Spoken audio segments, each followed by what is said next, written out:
It's the radio guy, Dr. Mike Prince. Welcome to another episode of the Mike Prince Show. It is our mission duty to try to bring you some news that you could use. Today is no exception to the rule. You can follow me on Twitter at the Mike Prince Show.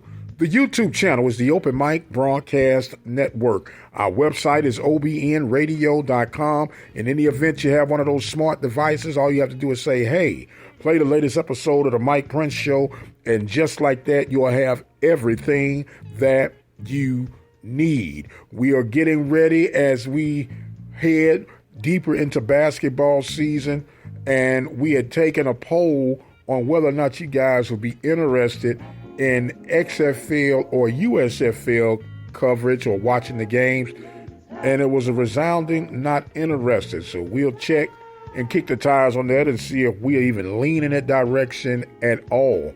But meanwhile, when we talk about leaning in a direction, we know that this past championship game between Georgia and TCU was so lopsided, and people are beginning to question the credibility of the Big 12.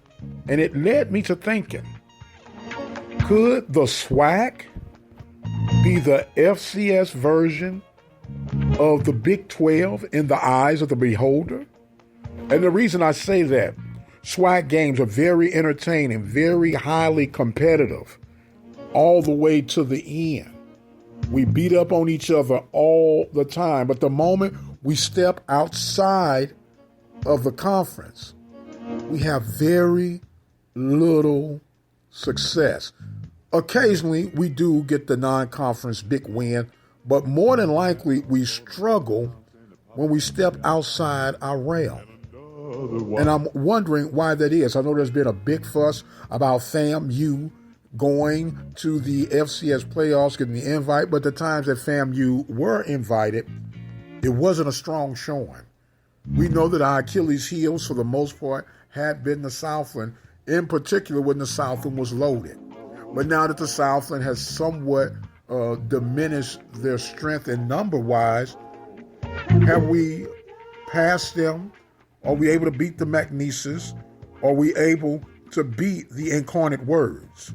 Are we able to take on the Ohio Valley Conference schools? Are we able to take on the other FCS divisions with success? And if not, what do we need to do to get on that level? We have the talent. We have the coaching. I'm wondering, is it our schemes? Do we need to gear more to what's going to be effective for our brand of play? Or are we going to try to duplicate what everyone else is doing? I've been a big component on this for years. I know a lot of these guys say that I'm holding on to the past too long, but sometimes you have to go back to the past in order to get to the future. Because if you watch the slow trend that's going on in football today, an athletic mobile quarterback with the ability to run and throw when needed, and they're spreading everybody out. All it is the wishbone, spread it out. The triple option, spread it out. So why not revisit the camp, refine some things, and create a new identity? Just something to think about. We always try to look at things from a different perspective that will further kick the can down the road. And speaking of kicking the can down the road, I have come to the time where I must exit stage left. My time is far spent for today, but do subscribe to the YouTube channel, click on the bell notification, and that way you'll have everything that you need. I am the radio guy, Dr. Mike Prince. Thank you guys so much for joining in with us. Until the next time, you guys be blessed, and we'll see you on the other side.